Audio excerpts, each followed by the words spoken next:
أعوذ بالله من الشيطان الرجيم. بسم الله الرحمن الرحيم. للذين يؤلون من نسائهم تربص 4 أشهر فإن فاءوا فإن الله غفور رحيم. وإن عزموا الطلاق فإن الله سميع عليم. والمطلقات يتربصن بأنفسهن 3 قروء ولا يحل لهن أن يكتمن ما خلق الله في أرحامهن إن كن يؤمن بالله واليوم الآخر وبعولتهن أحق بردهن في ذلك إن أرادوا إصلاحا ولهن مثل الذي عليهن بالمعروف وللرجال عليهن درجة والله عزيز حکیم. ترجمہ: للذین، ان لوگوں کے لیے، یؤلون، جو قسم اٹھاتے ہیں، من نسائہم، اپنی بیویوں کے بارے میں، تربص، انتظار کرنا ہے، 4 اشہر، 4 ماہ کا، فإن فاؤ، پس اگر وہ لوٹ آئیں، فإن اللہ، بے شک اللہ تبارک و تعالی، غفور الرحیم، بخشنے والا مہربان ہے. وإن عزموا الطلاق، اور اگر وہ ارادہ کر لیں طلاق کا، فإن اللہ، بے شک اللہ تبارک و تعالی، سمیع، سننے والا، علیم، جاننے والا ہے. والمطلقات، اور وہ عورتیں جن کو طلاق دی گئی، یتربصن بانفسہن، روکے رکھیں اپنی جانوں کو، 3 قروء، 3 حیض، ولا یحل لہن، اور نہیں حلال ان کے لیے، ان یکتمن، یہ کہ چھپائیں، ما، اس چیز کو، خلق اللہ، جو پیدا کی ہے اللہ تبارک و تعالی نے، فی ارحامہن، ان کے رحموں میں، ان کن، اگر ہیں وہ، یؤمن باللہ، ایمان لانے والی اللہ تبارک و تعالی پر، والیوم الآخر، اور آخرت کے دن پر، وبعولتہن، اور ان کے شوہر، احق، زیادہ حقدار ہے، بردہن، ان کو لوٹانے کے، فی ذالک، عدت کے اندر، ان ارادوا اصلاحا، اور اگر ارادہ کرے وہ اصلاح کرنے کا، ولہن، اور ان عورتوں کے لیے بھی حق ہے، مثل الذی، ان حقوق کے مثل، علیہن، جو ان عورتوں کے ذمہ ہے مردوں کے لیے، بالمعروف، عمدگی کے ساتھ، وللرجال علیہن درجہ، اور مردوں کے لیے عورتوں پر درجہ ہے. واللہ عزیز حکیم، اور اللہ تبارک و تعالی غالب ہے، حکمت والا ہے. دین کا ایک حصہ اللہ تبارک و تعالی کے حقوق کے ساتھ متعلق ہے، جیسے نمازیں، روزے، حج ہے، زکوٰۃ ہے، قربانی ہے، عشر ہے، فطرانہ وغیرہ. اور دین کا ایک حصہ حقوق العباد کے ساتھ تعلق رکھتا ہے، مثلا نکاح ہے، طلاق ہے، خرید و فروخت ہے، آپس میں زندگی کس طرح بسر کرنا ہے، اس کے متعلق جو قانون ہے، یہ بھی دین کا حصہ ہے. تو اس سلسلے میں قسموں کا ذکر تھا کہ اگر بے ساختہ غیر اختیاری طور پر قسم زبان سے نکل جائے تو اس پر اللہ تبارک و تعالی مواخذہ نہیں فرمائیں گے، پکڑ نہیں فرمائیں گے. اور اگر قصدن قسم اٹھائے گا، جان بوجھ کر قسم کھائے گا، تو اس پر گرفت ہوگی، پکڑ ہوگی. اب ان آیات میں ایک قسم کا قسم کا ذکر ہے، ایک قسم کی قسم کا ذکر ہے. ایلا کا حکم، للذین یؤلون، ایلا سے ہے اور اس کا مجرد ہے الیہ، اور الیہ کے معنی ہیں قسم. لیکن شریعت کی اصطلاح میں ایلا کہتے ہیں کہ کوئی شخص اپنی بیوی سے ناراض ہو کر یہ قسم اٹھا لے کہ میں تیرے نزدیک نہیں آؤں گا. تو اس کے لیے رب تعالیٰ نے ضابطہ بیان فرمایا ہے کہ اگر کوئی شخص قسم اٹھاتا ہے اور کہتا ہے کہ اللہ کی قسم میں 4 مہینے تیرے قریب نہیں آؤں گا، اگر یہ شخص 4 ماہ کے اندر اپنی بیوی کے پاس چلا گیا تو اس کو قسم کا کفارہ ادا کرنا پڑے گا اور ایلا کا حکم ختم ہو جائے گا. اور اگر 4 ماہ تک بیوی کے پاس نہ گیا تو قسم پوری ہو گئی، کفارہ نہیں آئے گا، البتہ 1 طلاق بائنہ واقع ہو جائے گی. امام ابو حنیفہ رحمۃ اللہ علیہ کی تحقیق یہ ہے کہ اس حالت میں اس عورت پر ایک طلاق بائنہ خود بخود واقع ہو جائے گی،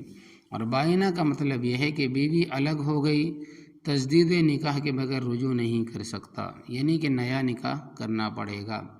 اگر یہ اکٹھا رہنا چاہتے ہیں تو دوبارہ نکاح ہوگا، اور اگر 4 ماہ سے کم قسم کھائی ہے،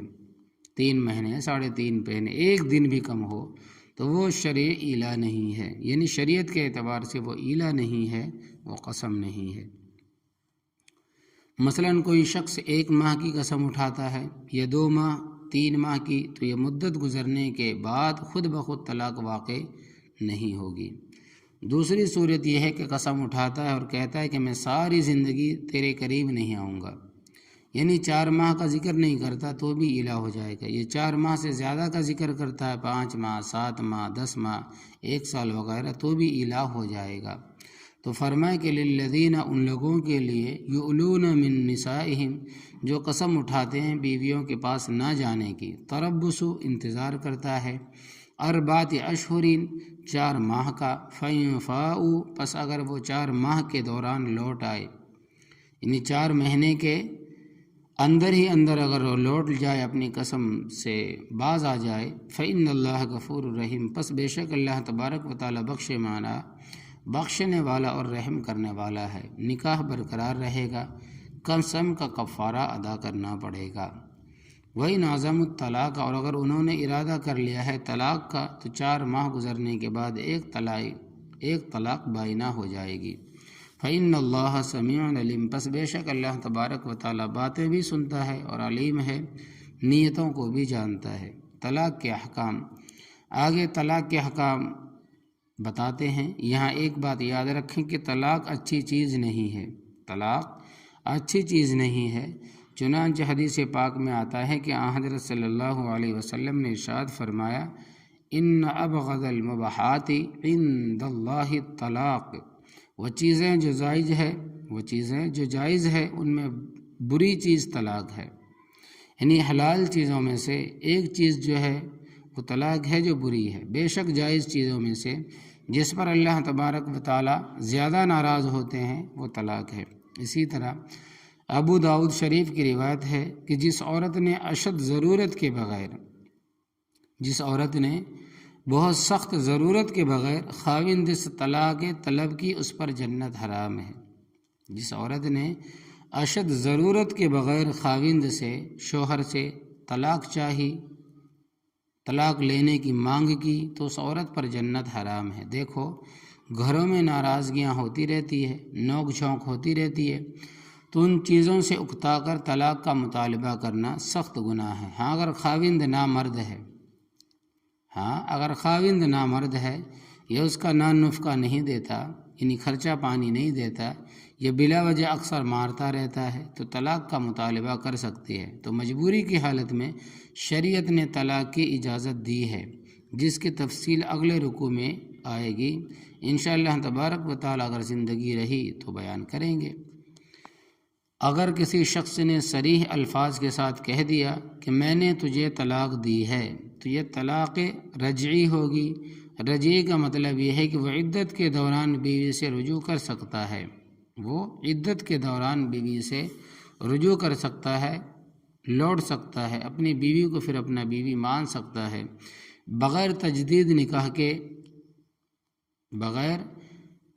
نکاح کی، یعنی نیا نکاح کے، یا 2 مرتبہ کہا کہ میں نے تجھے طلاق دے دی ہے، 2 ہی مرتبہ کہا، تو یہ بھی طلاق رجعی ہے، یعنی دوران عدت رجوع کر سکتا ہے۔ اگر عدت گزر گئی تو یہی طلاق رجعی بائنہ ہو جائے گی، اور نئے سرے سے نکاح کرنا پڑے گا، مہر بھی مقرر کرنا پڑے گا، 2 شرعی گواہ بھی کرنے ہوں گے، اور اگر 3 طلاقیں دے دی تو پھر اس کے بعد دھکے شاہی ہے۔ اگر 3 طلاقیں دے دی، چاہے 1 مہینے کے بعد دی، 1 سال کے بعد دی، یا زندگی میں کبھی بھی 3 طلاقیں آپ نے دی، مثال کے طور پر 1 طلاق آپ نے آج دی، پھر 2 سال کے بعد دی، پھر زندگی میں بڑھاپے میں بھی دی، پھر بھی وہ 3 ہی طلاقیں ہوں گی۔ اور اگر 3 طلاقیں دے دیں تو پھر اس کے بعد دھکے شاہی ہے، شرعی طور پر کوئی گنجائش نہیں ہے، جس کی تفصیل اگلے رکوع میں آئے گی انشاءاللہ تبارک و تعالی۔ تو فرمایا کہ والمطلقات، اور وہ عورتیں جن کو طلاق ملی ہے، یتربصن بانفسہن، وہ روکے رکھے اپنی جانوں کو، ثلاثۃ قروء، 3 حیض۔ تو یہاں سے عدت کا مسئلہ بیان ہو رہا ہے اور اس کی کئی صورتیں ہیں۔ ایک یہ ہے کہ وہ عورت جس کو طلاق ملی ہے اس کے پیٹ میں بچہ ہے، یعنی جب اس کو طلاق ہوئی اور اس وقت وہ حاملہ تھی، اس کی عدت ہے بچے کی پیدائش تک۔ مثلاً اس کو حاملہ ہوئے 1 ماہ گزرا اور طلاق ہو گئی، کیونکہ حمل کی حالت میں بھی طلاق ہو جاتی ہے، اور یہ جو عوام میں مشہور ہے کہ حمل کی حالت میں طلاق نہیں ہوتی، یہ بالکل غلط ہے، بے تکی بات ہے۔ تو طلاق ہو جاتی ہے حمل کے دوران بھی، تو اس کی عدت ہے وضع حمل، اور بچہ چاہے 6 ماہ بعد پیدا ہو یا 10 ماہ بعد یا پھر 9 ماہ بعد، کیونکہ بعض بچے 10 ماہ سے زیادہ عرصہ تک ماں کے پیٹ میں بھی رہتے ہیں۔ ایسی مثالیں بھی موجود ہے، 2 سال 4 سال بچے ماں کے پیٹ میں رہے ہیں۔ اس وجہ سے مسئلہ یہ ہے کہ جب تک بچہ دنیا میں آ نہیں جاتا، پیدا ہو نہیں جاتا، تو حمل والی عورت کا وضع حمل ہے وہ بچہ کے پیدا ہونے تک۔ چنانچہ ضحاک ابن مزاحم رحمۃ اللہ علیہ تابعی ہیں، یہ 4 سال ماں کے پیٹ میں رہے۔ یہ مثال بھی ہے کہ چنانچہ ضحاک ابن مزاحم رحمۃ اللہ علیہ یہ بہت بڑے تابعی ہے، یہ 4 سال ماں کے پیٹ میں رہے۔ جب پیدا ہوئے تو ان کے سارے دانت نکلے ہوئے تھے، اور جب پیدا ہوئے تو ٹھا کر کے ہنسنا شروع کر دیا، بجائے رونے کے تو گھر والوں نے نام ہی ضحاک رکھ دیا، ہنسنے والا۔ اللہ اکبر کبیرہ، اللہ تبارک و تعالیٰ کی قدرت ہے، شان ہے، ان اللہ علی کل شیء قدیر ہے، مگر ایسی مثالیں نادر ہے، کم ہے۔ عموماً بچے ماں کے پیٹ میں 9 ماہ تک رہتا ہے، اور اگر مطلقہ حاملہ نہیں ہے تو اس کی عدت 3 حیض ہے۔ 3 حیض گزرنے کے بعد اس کی عدت ختم ہوگی۔ یہاں یہ مسئلہ بھی سمجھ لے کہ شریعت نے طلاق کا بہتر طریقہ یہ بتایا ہے کہ طلاق ان دنوں میں دی جائے جن دنوں میں عورت پاک ہوتی، یعنی حیض سے نہیں رہتی۔ حیض کی حالت میں طلاق دینا اچھی بات نہیں ہے، اگر کسی نے اس حالت میں دے دی تو طلاق تو ہو جائے گی۔ اور اگر مطلقہ ایسی ہے کہ اس کو ماہواری نہیں آتی، یعنی کہ جس کو طلاق دی ہے اس کو ماہواری نہیں آتی، بڑھاپے کی وجہ سے یا صغر سنی کی وجہ سے، یعنی کم سنی کی وجہ سے، عمر کم ہے، یہ بھی نابالغ تھی اور نکاح ہو گیا اور اس کو طلاق مل گئی، تو ان کی عدت ہے 3 ماہ۔ ان عدتوں کا ذکر قرآن پاک میں موجود ہے، 3 مہینوں والی عدت کا ذکر سورۃ الطلاق کے اندر ہے، اور مطلقہ حاملہ کی عدت کا ذکر بھی سورۃ الطلاق میں ہے، اور یہاں اس کی عدت کا ذکر ہے جس کو حیض آتا ہے اور طلاق ہوئی ہے رخصتی کے بعد، تو اس کی عدت ہے 3 حیض۔ اور اگر نکاح ہوا ہے، رخصتی نہیں ہوئی، یعنی میاں بیوی کا ملاپ نہیں ہوا، ہم مستری نہیں کی، آپس میں دونوں ملے نہیں، ایک جگہ دونوں کچھ دیر کے لیے ٹھہرے نہیں، تو اس کا حکم 22ویں پارے میں ہے کہ فما لکم علیہن من عدت تعتدونہا، کہ اس عورت کی کوئی عدت نہیں ہے، وہ طلاق کے 2 منٹ بعد چاہے جہاں نکاح کر سکتی ہے، وہ اس کی مرضی ہے۔ غلط آئلی قوانین کے خلاف علماء کی جد و جہد۔ صدر ایوب خان کے زمانے میں جب آئلی قوانین کے ذریعے کچھ چیزیں خلاف شرع نافذ ہوئی جو اب تک نافذ ہے، ان میں ایک شک یہ بھی تھی کہ مطلقہ غیر حاملہ کی عدت 90 دن ہے۔ مطلقہ غیر حاملہ کی عدت 90 دن ہے، تو ہم نے ملاقات کی کوشش کی، علماء کا وفد تیار ہوا کہ اس کو بتائیں کہ یہ جو تمہارا حکم ہے کہ اس کی ایک شک قرآن کے خلاف ہے اور ایک شک اجماع کے خلاف ہے، تو اسلامی ملک میں ایسا کام کرنا جو قرآن اور اجماع امت کے خلاف ہو صحیح نہیں ہے،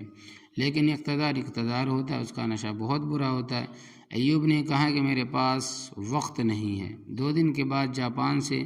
ناچنے والوں کا ایک طائفہ آیا تھا، جس میں کچھ عورتیں کچھ مرد تھے، ان کو ایوب نے وقت دے دیا۔ تو ایسا نشہ ہوتا ہے کہ علماء کو وقت نہیں دیتے، ناچنے والیوں کو، رقص کرنے والیوں کو وقت دیتے ہیں۔ تو مولانا غلام غوث ہزاروی رحمۃ اللہ علیہ بڑے جرت مند آدمی تھے، انہوں نے ایوب کو کھڑکا دیا کہ علماء کے لیے تو تیرے پاس وقت نہیں ہے اور ان ناچنے والوں کے لیے تیرے پاس وقت ہے، تو اس وقت ایوب نے ملا کا لفظ استعمال کیا حقارت سے۔ تو مولانا ہزاروی رحمۃ اللہ علیہ نے مسٹر کرنٹا کا لفظ استعمال کیا، جو کافی دیر تک چلتا رہا لیکن وقت نہ ملا۔ پھر ہم نے دوسرا طریقہ اختیار کیا کہ اللہ تبارک و تعالیٰ غری کے رحمت فرمائے حاجی اللہ دتہ بٹ صاحب مرحوم، حاجی ملک اقبال صاحب مرحوم، اور صوفی نذیر احمد صاحب مرحوم، اور میر محمد شفیع صاحب، اور ہم نے ایک وفد تیار کیا اس وقت چودھری صلاح الدین صاحب۔ یہ مولانا سرفراز فرماتے ہیں کہ ہم ان سے ملنے کے لیے گئے۔ حامد ناصر چھٹا کے والد قومی اسمبلی کے ممبر تھے۔ ہم وفد کی شکل میں ان کے پاس گئے اور ملاقات کی اور ان کو کہا کہ دیکھو ہماری براہ راست ایوب خان تک رسائی نہیں ہے، ہم نہیں پہنچ سکتے، اور ایک غلط کام ہوا اور اس کی تردید کوئی نہ کرے تو ساری قوم گنہگار ہوتی ہے، اور آپ ہمارے حلقے کے قومی اسمبلی کے ممبر ہے، یہ ہماری بات وہاں تک پہنچا دے تاکہ ہم بھی گنہگار نہ ہو اور ہماری پبلک بھی گنہگار نہ ہو، کیونکہ غلط چیز کی تردید فرض کفایہ ہے، جس طرح تبلیغ فرض کفایہ ہے۔ اگر کچھ لوگ تبلیغ کریں تو باقی لوگ گناہ سے بچ جائیں گے، اور اگر کوئی بھی نہ کرے تو سارے گنہگار ہوں گے۔ اسی طرح اگر باطل چیز کی تردید نہ کی جائے تو سب گنہگار ہوں گے۔ ہم نے ان کو سمجھایا کہ دیکھو آئلی قوانین کی ایک شک ہے کہ مطلقہ غیر حاملہ عدت 90 دن ہے، اور قرآن پاک میں ایسی مطلقہ کا ذکر بھی ہے کہ جس کی عدت سرے سے ہے ہی نہیں۔ مطلقہ غیر حاملہ عدت 90 دن ہے، اور فرماتے ہیں قرآن پاک میں ایسی مطلقہ کا ذکر بھی ہے جس کی عدت سرے سے ہے ہی نہیں۔ مثلاً ایک بچی کا نکاح ہو اور رخصتی سے پہلے طلاق ہو گئی اور اس پر عدت نہیں ہے۔ پھر ہم نے اس مسئلے سے بھی آگاہ کیا کہ فقہی مسئلہ ہے کہ بعض عورتوں کے حالات مختلف ہوتے ہیں، کسی کو حیض 6 ماہ بعد آتا ہے تو شرعی طور پر اس عورت کی عدت 18 ماہ بعد مکمل ہوگی، جبکہ تمہارا قانون یہ کہتا ہے کہ اسے عدت بھی 90 دن ہے۔ پھر میں نے سمجھا کہ وہ عورتیں جن کو ہر ماہ حیض آتا ہے اور امکان کے درجے میں ان کی عدت 90 دن بن سکتی ہے، یہ بھی ممکن نہیں، کیونکہ 3 مہینے مسلسل 30 دن کے ہوتے ہی نہیں، لہٰذا یہ قانون قرآن اور فقہ کے بالکل خلاف ہے۔ تو یہ چودھری صلاح الدین مرحوم نے ہماری بات سمجھی، سمجھدار وکیل تھے، ہماری گفتگو کو انہوں نے نوٹ کیا، پھر معلوم نہیں کہ انہوں نے ہماری بات ایوب تک پہنچائی یا نہیں پہنچائی۔ یہ صاحب اقتدار لوگ جو منمانیاں کرتے ہیں، خلاف شریعت حکام جاری کرتے ہیں، یہی تباہی کا سبب ہوتا ہے۔ حدیث پاک میں آتا ہے کہ ایک حد کے جاری کرنے سے اتنی برکت ہوتی ہے کہ 40 دن وقفے سے بارش ہو ضرورت کے مطابق موسم میں، تو اس بارش سے اتنی برکت نہیں ہوتی جتنی برکت ایک حد جاری کرنے سے ہوتی ہے۔ اب ہم کس طرف چل پڑے ہیں، کوئی سود کو حلال کہہ رہا ہے، کوئی کچھ کہہ رہا ہے، کوئی کچھ کہہ رہا ہے۔ تو ولا یحل لہن، ان عورتوں کے لیے حلال نہیں ہے، ان یکتمنا، یہ کہ چھپائیں، ما اس چیز کو، خلق اللہ فی ارحامہن، خلق اللہ فی ارحامہن، جو اللہ تبارک و تعالیٰ نے پیدا فرمائی ہے ان کے رحموں میں، یعنی اگر رحم میں بچہ ہے تو بتا دیں، اگر حیض ہے تو بتا دیں، کیونکہ اس مسئلے کا انحصار ان پر ہے۔ ان کن یؤمن باللہ، اگر وہ اللہ تبارک و تعالیٰ پر ایمان رکھتی ہے، والیوم الآخر، اور آخرت کے دن پر ایمان رکھتی ہے، اور اس کے لیے کوئی ڈھنڈوڑا پیٹنے کی بھی ضرورت نہیں ہے، گھر کے کسی افراد کو بتا دے کہ میں حاملہ ہوں یا حالت حیض میں ہوں، تاکہ اس کی عدت کا تعین ہو سکے، کیونکہ عدت کے اندر نکاح کرنا حرام ہے، اور اگر دوران عدت نکاح کیا گیا تو وہ لوگ مجلس نکاح میں شریک ہوں گے، اور انہیں بھی معلوم ہو کہ ابھی عدت ختم نہیں ہوئی، تو ان سب شریک ہونے والوں کے نکاح خود بخود ٹوٹ جائیں گے۔ تو جو لوگ مجلس نکاح میں شریک ہوں گے اور انہیں معلوم بھی ہو کہ ابھی تک عدت ختم نہیں ہوتی، تو اب ان شریک ہونے والوں کے نکاح خود بخود ٹوٹ جائیں گے۔ اگر علم نہیں اور دھوکے سے ایسا کرایا گیا ہے تو وہ مسئلہ جدا ہے۔ اگر سب کو علم ہے کہ بچی کی عدت ابھی پوری نہیں ہوئی، پھر نکاح پڑھانے والا بھی کافر اور مرتد، اور اس میں جو شریک ہے سب کافر اور مرتد ہو گئے، سب کے نکاح ٹوٹ گئے۔ ایک نکاح پڑھانے میں خود کے نکاح ٹوٹ گئے، کیوں؟ اس وجہ سے کہ عدت کے دوران نکاح کرنا حرام ہے، اور حرام کو ان لوگوں نے حلال سمجھ کے کیا ہے، تو نکاح تو ٹوٹے گا۔ حرام کو حلال سمجھنا کفر ہے۔ وبعولتہن، بعول بالو کی جمع اور بال کے معنی ہیں خاوند، اور یہ عورتیں جن کو طلاق ملی ان کے خاوند احق بردہن، زیادہ حقدار ہے ان کو لوٹانے کے، فی ذالک، عدت کے اندر۔ اور اگر عدت کے دوران میں رجوع نہیں کیا اور 3 حیض گزر گئے تو اب یہ رجوع نہیں کر سکتا، اگرچہ ایک ہی طلاق کیوں نہ دی ہو، اب وہ بائنہ ہو گئی اور اب اس عورت کو روکنے کا بھی اختیار ہے۔ از سر 9 نکاح کریں تو اکٹھے ہونے کی گنجائش ہے، اور یہ مسئلہ بھی یاد رکھنا کہ یہ جو ایک یا 2 طلاقیں دی ہے اور رجوع کر لیا ہے باقاعدہ حساب میں رہیں گی۔ مثلا 1 طلاق دی ہے تو باقی اس کے پاس 2 کا حق ہے، اور اگر 2 طلاقیں دی ہے تو اس کے پاس باقی صرف 1 طلاق کا حق ہے۔ تو طلاق رجعی میں عدت کے دوران خاوند لوٹانے کے زیادہ حقدار ہے، مگر اس کے واسطے شرط ہے، ان ارادو اصلاح، اگر یہ ارادہ کرے کہ اصلاح کا، کہ عورتوں کو واپس لوٹانے سے مقصود اصلاح ہو تو ان کو تنگ کرنا نہ ہو، اگر تنگ کرنے کی نیت ہوگی تو رب تعالیٰ معاف نہیں کریں گے۔ وَلَهُنَّ، اور ان عورتوں کے لیے بھی حق ہے، مثل الذی علیہن بالمعروف، ان حقوق کے مثل جو ان عورتوں کے اوپر ہے عمدگی کے ساتھ۔ کچھ حق عورتوں کے ذمے ہیں کہ خاوند حق ہے، عورت اس کی اطاعت کرے، اس کے حق کی حفاظت کرے، اپنی عزت و عصمت کو محفوظ رکھے، گھر کی حفاظت کرے، بچوں کی نگرانی کرے، اور عورتوں کے حق خاوند کے ذمہ، اور عورتوں کے حق خاوند کے ذمہ ہے وہ ان کو نانفقہ مہیا کرے، رہائش کے لیے مکان دے، لباس دے، اور اس کی بیماری اور تندرستی کا خرچہ برداشت کرے۔ تو یہ دستور کے مطابق عورتوں کا مردوں پر حق ہے اور مردوں کا عورتوں پر حق ہے۔ وَلِلرِّجَالِ عَلَيْهِنَّ درجہ، اور درجے میں مردوں کو عورتوں پر برتری حاصل ہے، ایک درجے کی فضیلت حاصل ہے، وہ اس طرح کہ مرد عورتوں پر نگران ہیں، جیسا کہ سورہ نساء میں بیان فرمائے کہ الرجال قوامون علی النساء، مرد عورتوں کے محافظ ہے، اور یہ ایک فطری امر ہے جس سے انکار ممکن نہیں۔ اور پھر مردوں کی برتری کی دلیل بھی بیان فرمائی کہ وہ بما انفقوا من اموالہم، کہ مرد اپنی کمائی عورتوں پر خرچ کرتے ہیں، ان کے کفیل ہیں، اور مشقت کے کام مرد کے سپرد کیے ہیں، عورت کا کام گھر کی ذمہ داریاں پوری کرنا ہے۔ اسی طرح طلاق کا حق بھی اللہ تبارک و تعالیٰ نے مرد کو دیا ہے، فرمایا کہ بیدہ عقدۃ النکاح، مرد کے ہاتھ میں نکاح کی گرہ ہے، تو نکاح کی گرہ جب مرد کے ہاتھ میں ہے تو اس کو کھولنے کا اختیار بھی مرد کو حاصل ہے، عورت کو حاصل نہیں ہے۔ واللہ عزیز، اور اللہ تبارک و تعالیٰ غالب ہے، حکیم حکیم ہے، جو اس نے حکمت پر مبنی احکام دیے ہیں وہ حق ہے، ان سے بھاگنا بے دینی ہے۔ اللہ تبارک و تعالیٰ ہمیں محفوظ عطا فرمائے، آمین یا رب العالمین۔